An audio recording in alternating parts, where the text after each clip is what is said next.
Hey, welcome back to the Kelly Symone podcast. This is Kelly Symone, your host, and today we are talking about why culture trumps everything. That's right, culture trumps strategy every single time. Let's get into it. Now, right now, we're all leading in the midst of the craziest amount of change that some of us have ever seen in our lifetime, and I've seen quite a bit. I don't know about you, but we still have our goals and our missions and our strategies that we signed up for before the pandemic, before businesses started shutting down, before this economic crisis that we're in, and before just the overall culture that we live in started changing drastically. And so, how do we get from point A to point B? And I'm gonna tell you, a lot of times people think that the game changer is going to be the perfect plan, the perfect strategy, the perfect tactics. But I'm here to tell you that culture will trump strategy every single time. The number one asset that you have when reaching a goal is not your best strategy. It is your culture. And I'm going to make my case here. But before I do that, I want to get into what is the definition of culture. So I like to research things, so I looked it up in the dictionary and it gave me a few definitions. I'm going to read them here for you because I didn't memorize them. So, what is culture? Customs, arts, social institutions, and achievements of a particular nation, people, or other social group, attitudes and behavior characteristics of a particular group. That's the one. The second one is the one that I think hits home for our businesses, for our ministries, for our churches. It is a culmination of the attitudes and the behavior characteristics of a specific group. Now, to put it in even simpler terms, it's what people believe and how they behave. Culture is what people believe and how they behave. It's how things sound, it's the language, it's what gets done and how it gets done. Also, it's the way people do things. Now, that being said, why is culture so important? Why is culture even more important than your strategy? Because what people believe and how they behave is ultimately going to filter whatever plans you make, whatever goals you have, whatever strategies you come up with. Everything is going to get filtered through what people already believe and how they are accustomed to behaving. What are their habits, right? So strategies are designed to get you from point A to point B. They're designed to show you the way to win for whatever goal, whatever mission, whatever assignment you're on. The strategy is basically like putting in your destination in a GPS. And I use Waze, I use what's the other one? Google Maps. And when I put my destination in there, which would be a goal, it gives me several ways to get to where I'm trying to go. And those ways are the strategy. It's the way to your goal. Or what I like to say, strategy is the way to win, right? And so decision making is going to be key to executing the win. So actually following the directions, actually making the decision to turn right when you're supposed to turn right, turn left when you're supposed to turn left. Don't go down that street, go down the street 2 streets down. Those decisions are what determine you actually experiencing the win, actually going to get to your destination. So it's paramount that culture is at the heart of every strategy. Why? Because if what you're thinking and what you're believing and what you're saying and what your habits are, what are the actions, that's what's actually going to make those decisions.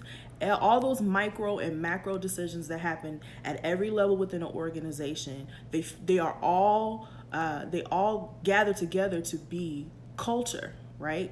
And so you can have the most Amazing strategy. You can pay $100,000, $200,000 to have a consultant. You can take all the leadership programs. You can take all the personal development courses that you want.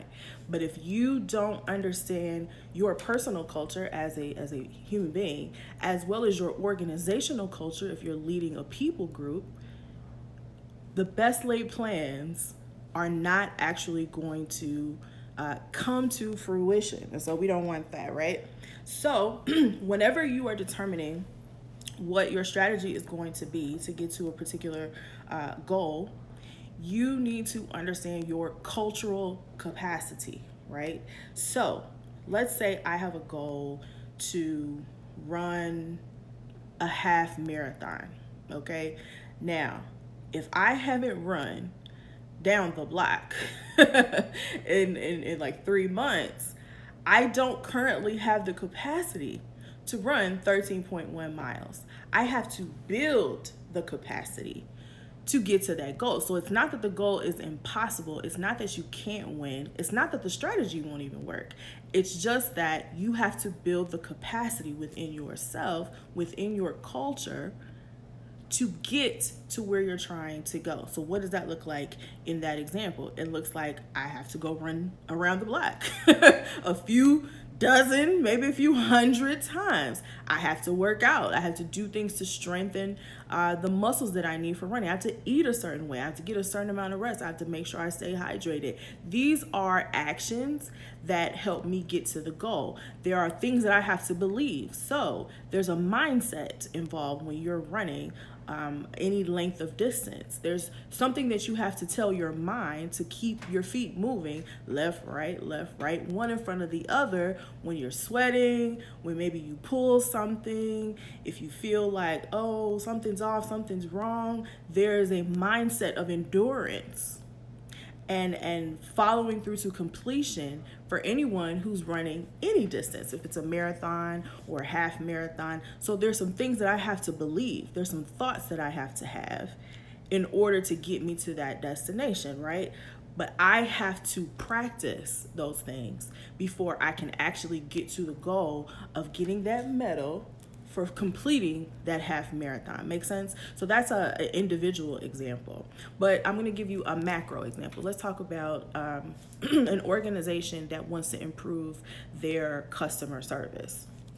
Well, one of the things that you have to do to improve your customer service is think about what is the culture of customer service that already exists. What are you already doing? What is the customer's experience with you already? Right?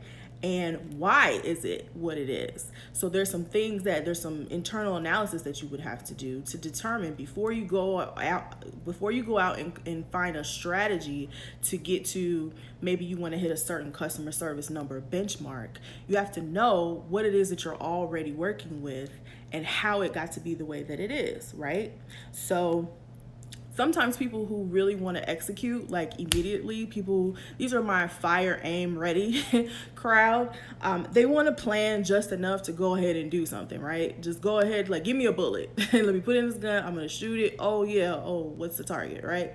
But here's the thing. And it can feel like taking the time to assess your cultural capacity is slowing you down. But actually, this is one of those things where you need to slow down so that you can speed up. Because otherwise, if you don't gauge your cultural capacity ahead of time, you could be in danger of wasting an immense amount of talent, resources, and moolah, money. And we don't have time for that. Not in these corona streets, okay? Not in the corona time. We don't have time for that. So think about how your cultural capacity can support your goals, can support your mission.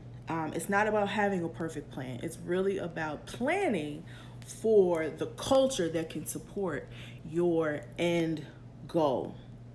So the greatest test for many game-changing leaders, for leaders who leave a place better than how they found it, is decision making.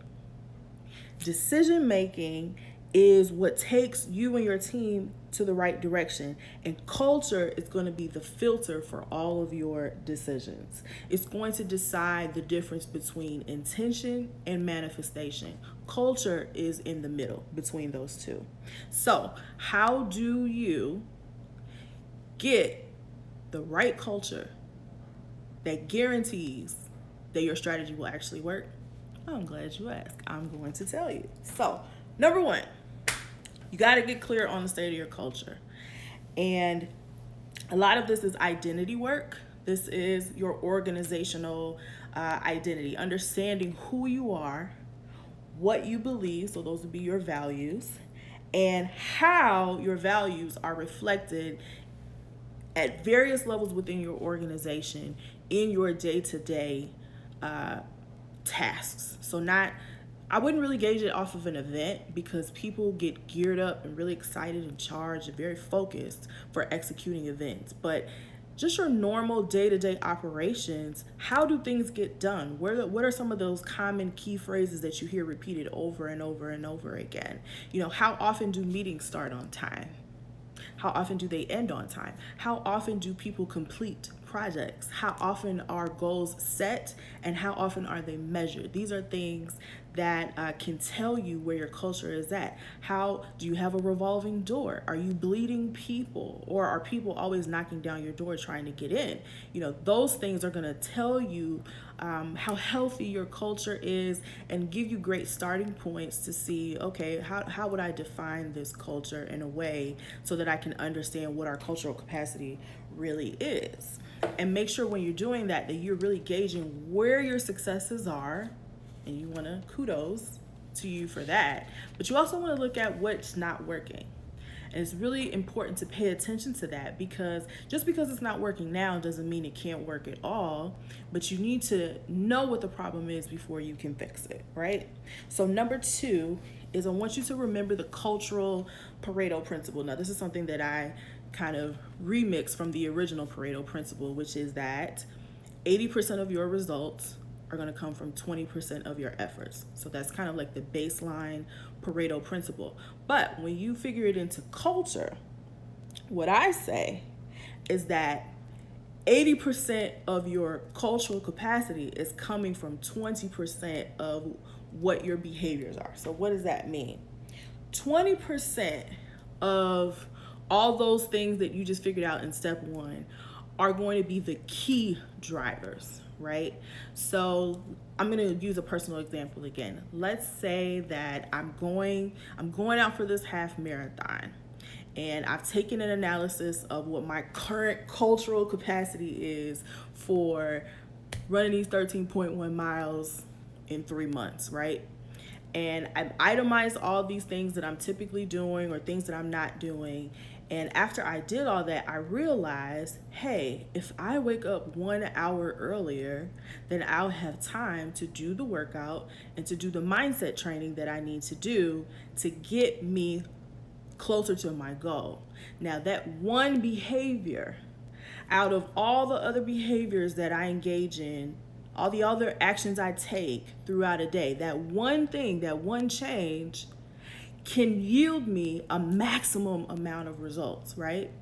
So that's the key to the cultural Pareto principle. You don't want to focus on all the actions, all the ideas. You want to focus on the ones that will have the biggest yield, because if you can nail those 20%, you'll be able to get some key wins early on. And that's always encouraging, especially when you're doing tough work. Building your cultural capacity is not necessarily easy, but it is always worth it.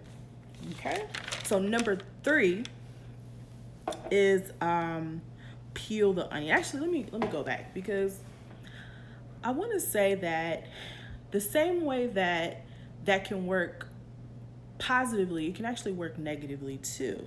So if you have some not so great things that are going on in your organization, you can dig out of that hole by focusing on the one thing that's holding you back. The one thing that's going to make the most critical impact if it changes. You don't have to change everything. Focus on the one or two things that are going to make the biggest impact. So you can leverage the things that you're doing well, and you can also dig out of a hole that way. So I want to make that clear. Number 3 is peel the onion. This is where we get to my favorite question, which is why? Why are we doing that? Why? Now, this is really important because just understanding what the actions are or what the cultural habits of your organization are is not really going to be enough.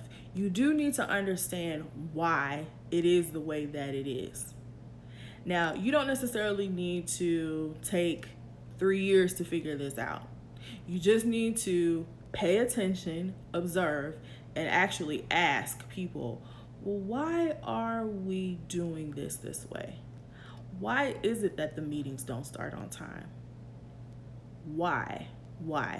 You gotta peel that onion. Why? Because when you do that, you're gonna get to the belief. Now, it's really important when you're trying to modify behavior, you're trying to get to a goal, that you address the things that you can see, but you also have to address the things that you cannot see. Because I'm telling you right now, it's always the things that you can't see that are driving the things that you can see. So a lot of managers and executives deal with a lot of reports, with a lot of numbers, a lot of names on them. And sometimes people just take a report and they're looking at these numbers and they're looking at something moving in a good direction or a bad direction. And you think that, hey, this sheet of paper is giving me all the information I need. And I'm telling you right now, it's not. Because numbers were made to tell a story. They're made to tell a story. And so you're going to have to get some insight, get a little bit of good old people analysis to understand why the numbers are what they are, why they're moving in the direction that they're moving in. And the reason why you want to do that is because you want to be able to influence that result and not just you're beholden to it because it's happening, but you don't understand how to influence it and you don't understand how to replicate it and duplicate it, right? So we always want to make sure that we're in a place where we can duplicate good things and we can eliminate bad things. And if you don't understand why it's happening, it's hard to make it stop, right? So that's number 3, peel the onion. Last thing is, once you get all that, you peel the onion, you understand why, now it's time to reverse engineer.